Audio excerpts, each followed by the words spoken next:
Hello, LifeGate family. Today I'm your co-host and I'm here with John. Hi everybody, how you doing? My name is John. I'm part of the Lifegate Assembly of God family in Burlington, New Jersey. We are starting a podcast called Church Checkpoints that is going to follow along with our sermon series, which right now is called Baby Monsters. And what we're talking about is the growing nature of sin, how it starts small, grows large. One of the stories that our pastor, Pastor Ben, talked about this week is the story of David. And now he is going to read the scripture for that.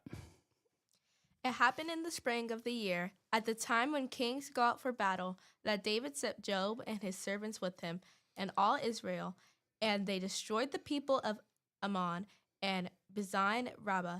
But David remained at Jerusalem. Then it happened one evening that David arose from his bed and walked onto the roof of the king's new house. And from the roof he saw a beautiful woman bathing, and the woman was very beautiful to behold. So David sent and inquired about the woman. And someone said, "Is this not Bathsheba, the daughter of Elam, the wife of Uriah the Hittite?"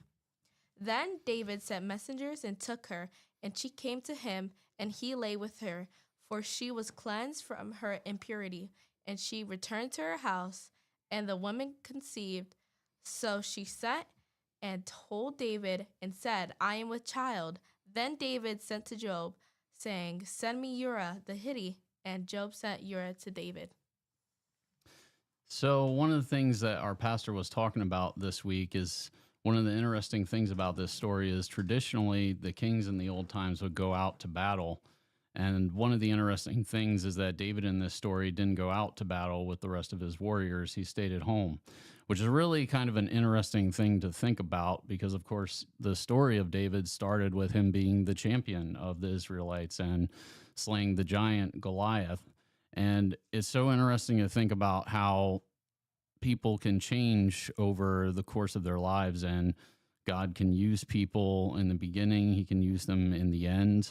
And Nalia, what are your thoughts on kind of the life of David in general and how sin kind of crept into his life? Yeah. I think that the life of David was very glorious, but then it kind of died down and sin kind of just started absorbing him. But yeah, Yeah, so this week we were talking a lot about how lust is something that kind of starts private and then goes public.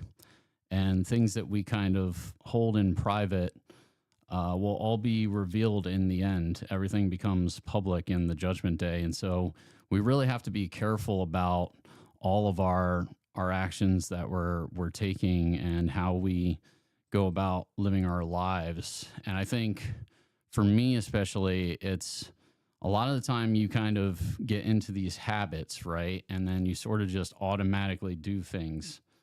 And it's something that you have to practice, but you kind of have to be cognizant in the moment, I think. What do you think about that?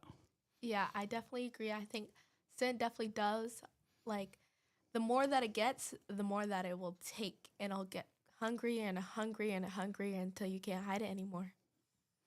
Yeah. So one of the points is that lust starts in the heart, right?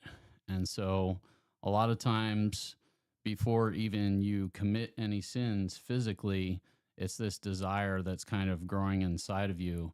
And so one of the things that you have to do is sort of purify yourself. And I think like prayer is a big part of that, right?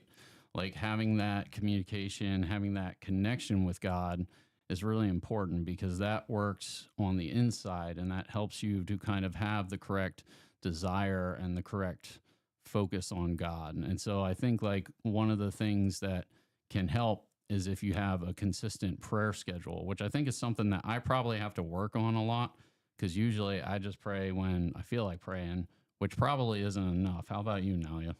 Me, I really pray when I feel like I need to. Like when I'm angry, I'm like, "Oh Lord, get me through this." Yeah. So do you think like I think it's good to pray like that as well when like you need something especially, but I also kind of feel like maybe having like a regular schedule for prayer is probably a good idea, I right? agree.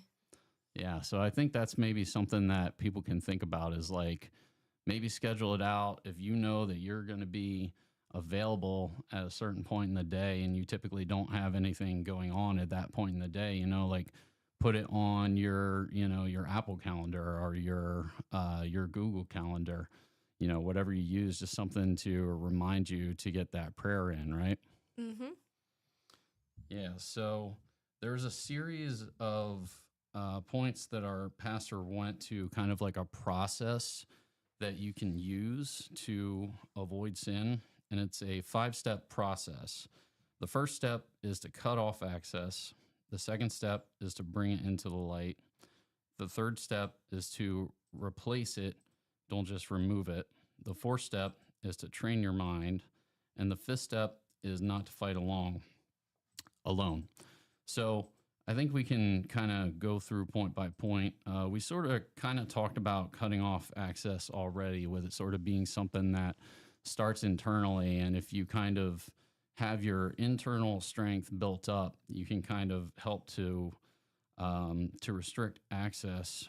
I think bringing it into the light, like we were kind of talking about how in the end, everything that's hidden initially will be brought forward. And I think a lot of times, especially for me, like I won't necessarily want to like bring things into light. I'm like, if people don't need to know, they don't need to know.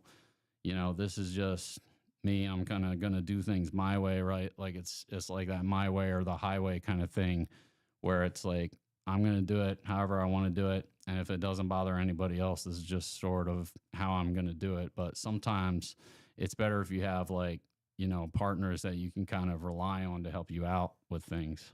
What do you think? Yeah, I think it's definitely better to fight through sin with someone else than alone because we were never meant to be alone.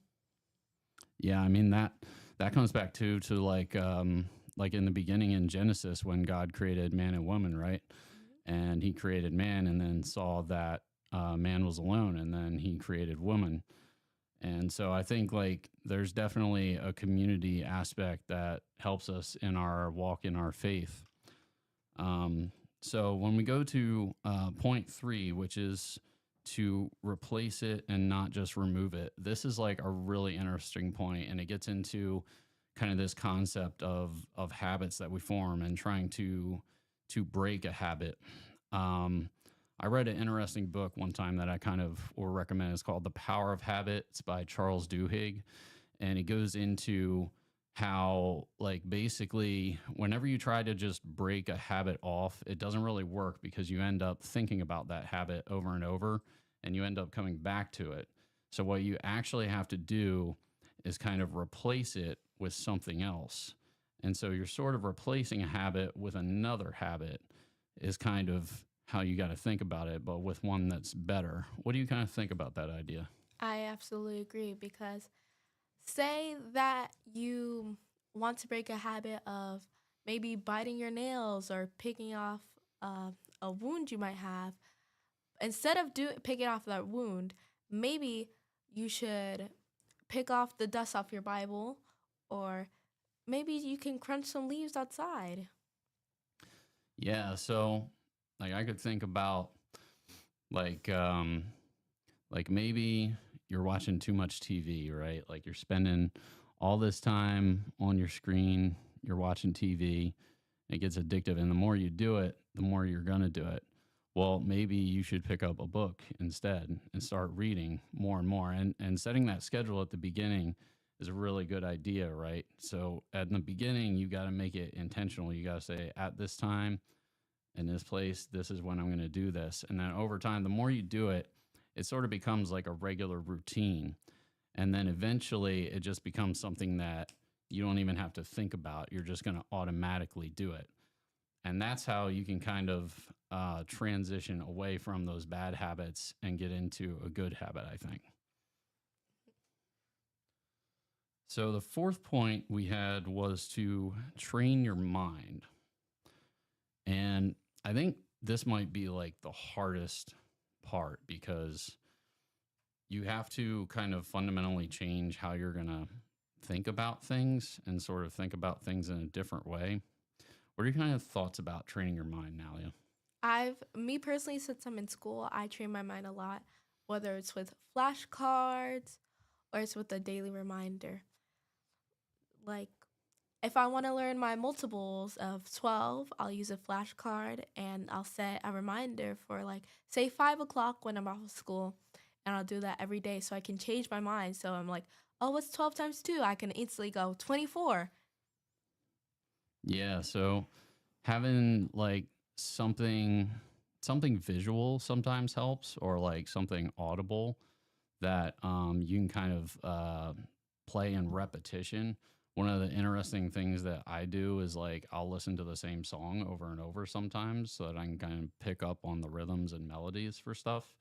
So that kind of idea, I think something can help like that, where it's just sort of repeating something over and over to kind of ingrain it. And then the last point is to not fight alone. And I think this gets to the basic premise of church, right? Having the church family, having a church group that you come to, and being consistent with church, right? Like showing up, not just being like once a month, or Christmas and Easter is really, the two times that I go to church, but that's not really going to church, right? Like, I think you got to be active with church. What do you think? I agree. You definitely have to be active with church because you can never fight any battle alone. You have to have an army beside you, and you will always have an army beside you, whether it's your best friend, your mom, your dad, anybody you have in your life. Yeah, I think that's definitely right. Like, church is a really important thing for helping you fight sin, because I think it kind of hits all those points, right? Like, it gives you something repetitive that you can go to. It helps to train your mind on the right kind of material. So overall, it just helps in so many different ways. And so I really hope that you guys are kind of finding a church that that works for you wherever you may be at. If you're in the New Jersey, Burlington area, we would love to have you come over here